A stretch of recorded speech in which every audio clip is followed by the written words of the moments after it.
Prestigious members of the ABS Parivar, Namaskar. I know, is my presentation visible to you? Yes, it is. Yes, ma'am. It started? Yes. Yes, ma'am. First one, ma'am. Okay. So, Namaskar once again. Okay, I've also got it, I think. So, it's such a pleasure to connect once again with this prestigious ABS Parivar. Wasting no time, let me take you down that memory lane, the era of BC, not before Christ, but before Corona. Filled classrooms, laughter, questions, sometimes stupid ones. Students, it was such a beautiful time. And present during Corona, empty classrooms, just those, everybody seems to be glued on to your silos and to your screens. Don't you miss your students? I read somewhere that calamity accelerates the future. It brings the future to the past, to the present. And that is the context of my discourse. You know, Corona has taught us several lessons. For me, the biggest lesson has been that my health depends on that one last person in Africa, in some remote area. If he's unwell, or he or she is unwell, then I will be unwell. That is why the context of my discourse is that no progress, no education can happen without this word, inclusivity. So when I say inclusivity, don't you see grandfather and grandchild sitting on the same room, still studying all kinds of courses, or races? You're rich, you're poor, you're black, you're white, you're yellow, all rural lands, be it rural America or rural villages. Or learning is no longer the privilege for the people with lots of resources. And of course, individual differences. Remember that naughty child at the back who wanted that extra attention for that person to join your class? Or that quiet genius sitting at the corner? Or of course, the endless debate about extroverts and introverts? And to bring all of them together, and my context is that no real education can happen unless all of these people come together. And these are the three magic technologies I bring to this forum. And artificial intelligence, machine learning, and analytics, leading you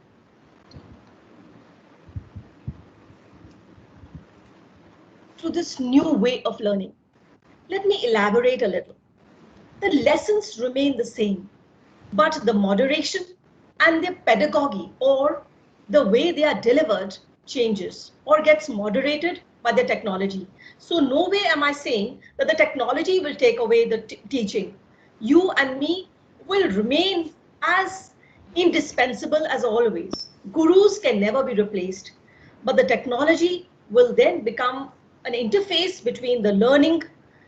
The learning will get moderated by the technology. So just let me give you a few examples. For example, the technology can lead you to a better way of learning for the challenged. So for example, visually challenged, or people with learning difficulties, people with reading difficulties. There is technology to take the learning there. Again, very important, individualized learning. You know, we go into a classroom, we may be the best teachers in these worlds. And of course, with so much technology coming in and online happening, we may be the best teacher in the world. But yet, it will be one size fits all. That means when we teach, there are 60 people listening to the same discourse. The technology can change this scenario a little to individualize learning. Let me give you another example. For example, there is a student who's doing a course, maths, QT, and maybe as per algorithm, after every 4-5 slides comes a question, a quiz, and that learner is repeatedly unable to answer that question, the software will understand that this particular student is having a problem with this. What does that software do? Guides the student to a tutor, somebody who can re-explain this concept, or a tutorial, or a YouTube video, or another scenario where the learner may be just breezing through the entire course, answering all the questions, then maybe prompt the learner to a better course and say, maybe you are attempting a course which you're already good at. Maybe why don't you go to a higher level of learning? Differentiated learning. You choose your own media. So are you good at YouTubes? Are you good at Excel sheets? Are you good at drawings?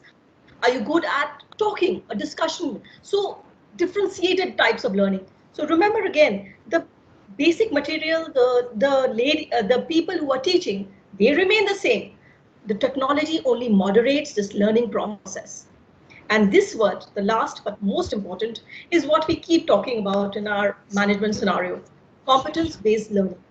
That means a learning, that learning is given to you, which is as per your needs. I think in these days, psychology would be the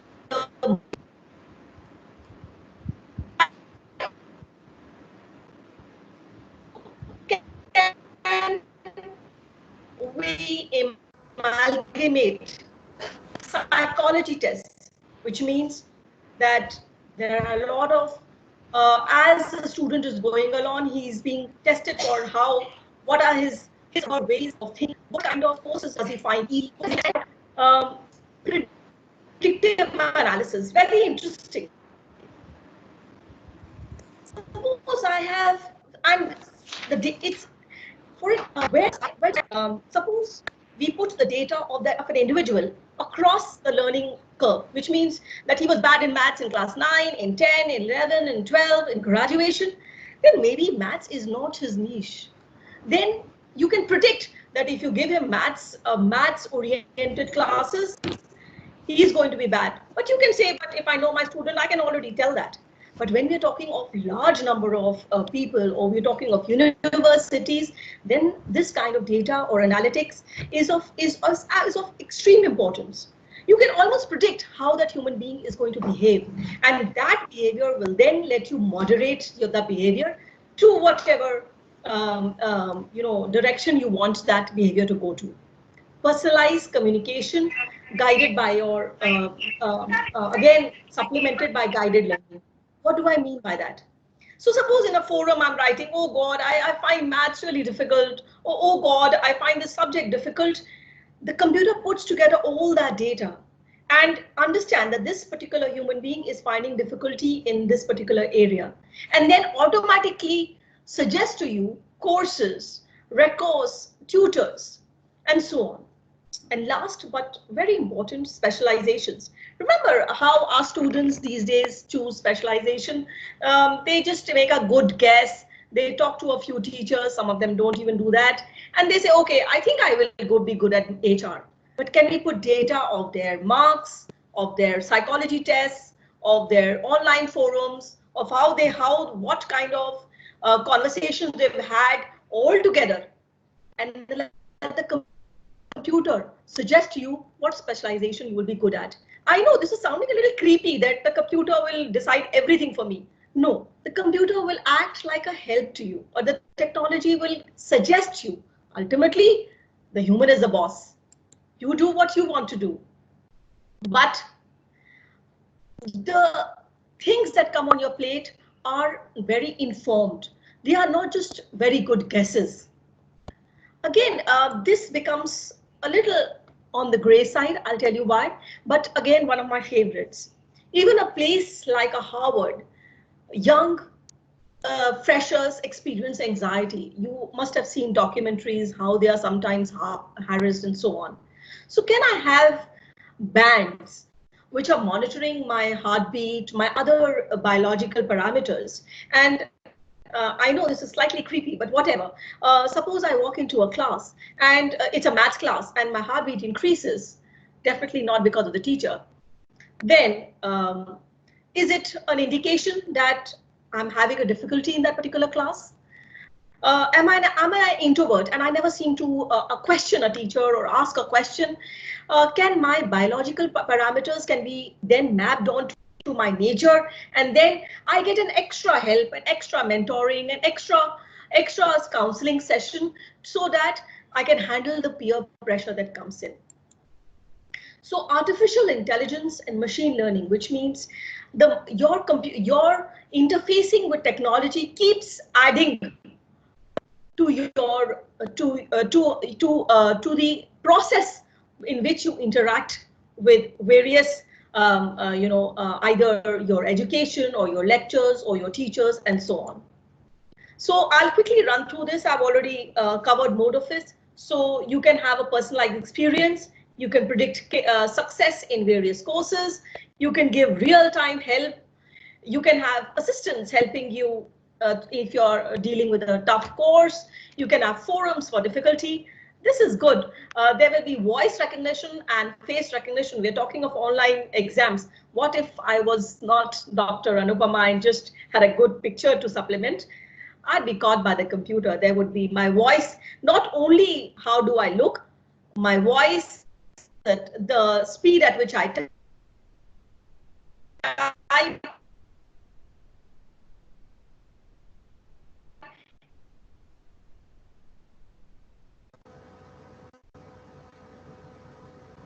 everything can be linked to as an interface between the learning and the course recommendations, dynamic learning. That means you can change your course. This we are choose your own skills, choose your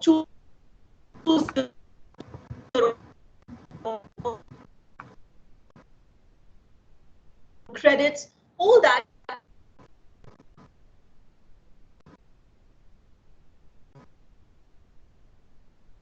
is done. There's going to be a huge crunch on digital resources. There's going to be a lot. It's a very big challenge on my security, so that if levels, it's a challenge, and of course, it's a huge invasion of my privacy.